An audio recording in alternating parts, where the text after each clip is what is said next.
नमस्कार मित्रों, मैं आपका astro friend astro divine light की बेसिक एस्ट्रोलॉजी क्लास में आपका बहुत बहुत हार्दिक अभिनंदन है। मित्रों, महादशानाथ और अंतरदशानाथ संबंध के अंतर्गत आज हम षडाष्टक योग के बारे में चर्चा करेंगे। जी हाँ मित्रों, षडाष्टक योग का मतलब होता है छठवां और आठवां संबंध। जब महादशानाथ और अंतरदशानाथ का छठवां और आठवां संबंध बनता है मित्रों, तो इस अद्भुत संबंध को हम षडाष्टक योग कहते हैं। छठे भाव से हम रोग के बारे में विचार करते हैं और अष्टम भाव जो है वो मृत्यु का भाव होता है। मित्रों, निश्चित रूप से जब भी कोई भी महादशानाथ और अंतरदशानाथ का संबंध छठवां और आठवां बनता है मित्रों, तो ये बहुत ज़्यादा कष्टकारी होता है, बहुत दुखमयी होता है, बहुत ज़्यादा ये जो परिस्थिति होता है वो जातक के प्रतिकूल हो जाते हैं, जातक के जीवन में स्ट्रगल बढ़ जाते हैं, जातक को कोई गंभीर रोग सताने लग जाता है और इस तरह के संबंध में कोई परिवार से या कोई प्रियजनों की मृत्यु की भी सूचना या उसके स्वास्थ्य का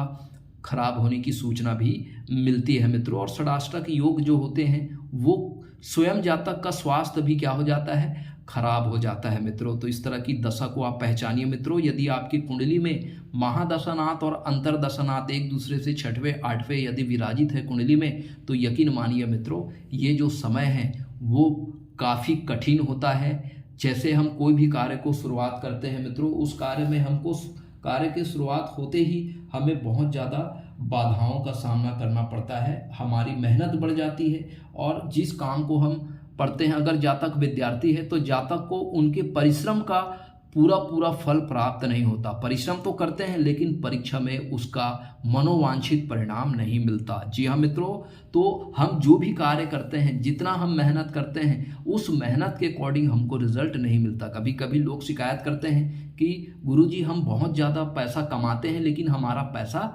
वेस्ट हो जाता है, खर्च हो जाता है। तो ये वही कठिन परिस्थिति होती है मित्रों, जिसमें हमारे कर्म का हमको पूरा फल नहीं मिलता। इसलिए नहीं मिलता मित्रों क्योंकि छठा भाव का कारक भी शनि है और अष्टम भाव का कारक भी शनि है। तो ये हमारी परीक्षा की घड़ी है। जी हाँ मित्रों, तो ये जो छठवां और आठवां जो संबंध होता है, उस दशा पीरियड में आपको बहुत ही ज़्यादा धैर्य के साथ, बहुत ही ज़्यादा आपको सहनशीलता के साथ आपको क्या करना है, कर्म करना है मित्रों। क्योंकि इस समय जो होता है वो हम अपनी जो संतुलन है वो खो बैठते हैं और कुछ जीवन में गलत निर्णय करके हम अपने जीवन को और ज़्यादा हम कठिन बना देते हैं, दुखमय बना देते हैं मित्रों। तो ऐसे घड़ी में हमें जो है उस परमात्मा की क्या करनी है, भक्ति करनी। क्योंकि अष्टम भाव जो है ही भक्ति का भाव है, अष्टम भाव ससुराल का भाव है।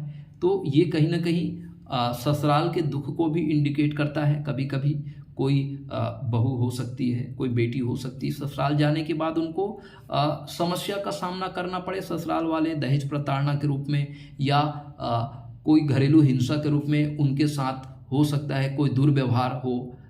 ठीक है, तो ये जो घड़ी जो होता है वो परीक्षा की घड़ी होती है, संघर्ष की घड़ी होती है। छठा भाव से हम रोग का विचार करते हैं और अष्टम भाव जो होता है वो मृत्यु का भाव होता है। तो चलिए मित्रों, इस उदाहरण कुंडली के माध्यम से इस षडाष्टक योग को हम आपको समझाने का प्रयास कर रहे हैं मित्रों। तो यहाँ पर शनि और केतु का जो, अगर महादशानाथ शनि है, अंतरदशानाथ केतु है, तो इस योग को हम षडाष्टक कहेंगे। कैसे कहेंगे मित्रों? चलिए इस उदाहरण कुंडली के माध्यम से आपको हम समझाने का प्रयास करते हैं।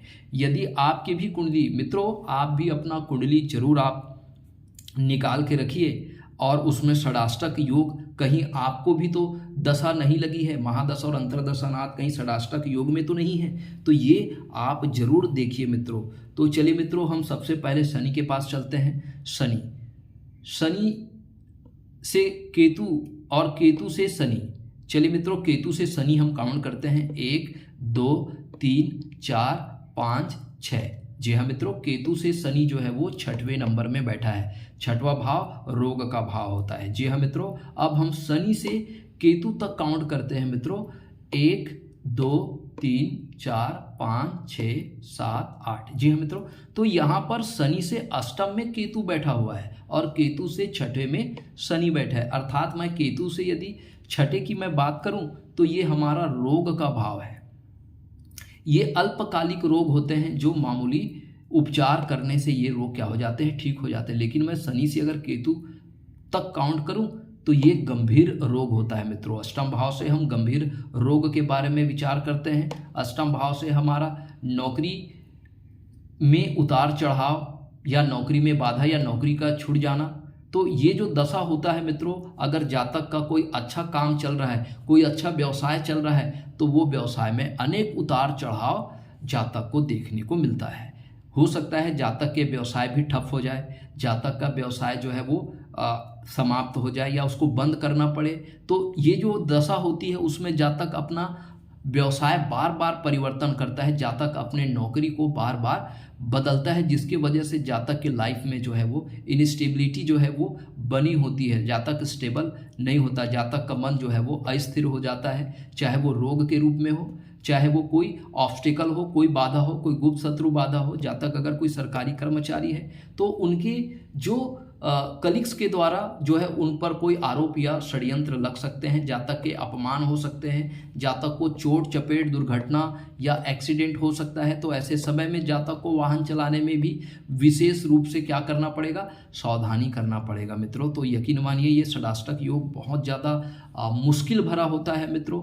ये परीक्षा की घड़ी होती है और ऐसे समय में हम भगवान की क्या करना चाहिए, जो भी हमारे इष्ट देव है उस परमात्मा की हमें भक्ति करना चाहिए, उस परमात्मा की हमें साधना करनी चाहिए, ताकि इस कठिन समय को जूझने के लिए, उस कठिन समय से बचने के लिए, लड़ने के लिए हमें साहस प्रदान करे, हमें हिम्मत प्रदान करे, हमें धैर्य प्रदान करे।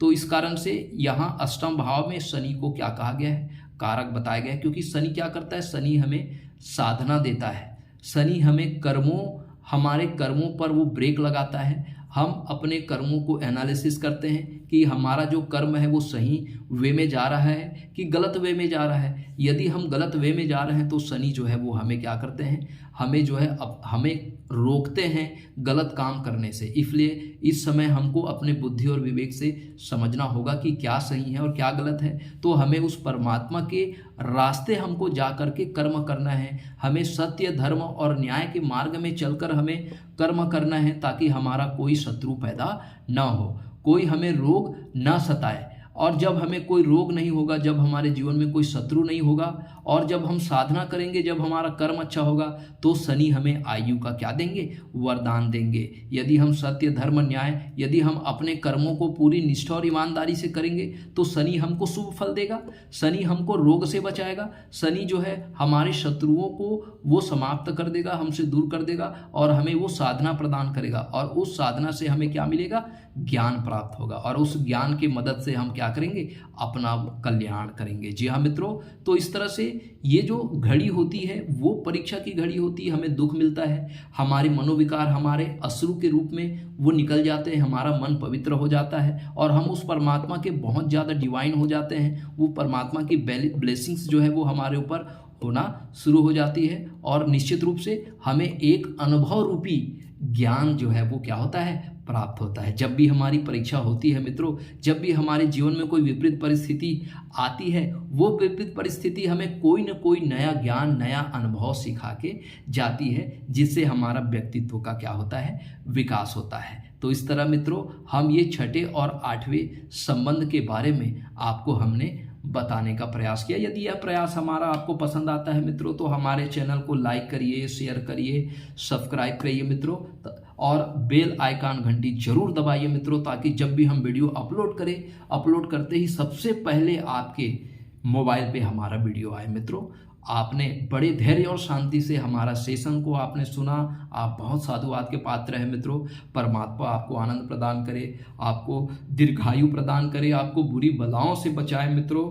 इसी शुभ और मंगल कामनाओं के साथ अब आपके स्टो फ्रेंड को इजाज़त दीजिए मित्रों। नमस्कार, प्रणाम।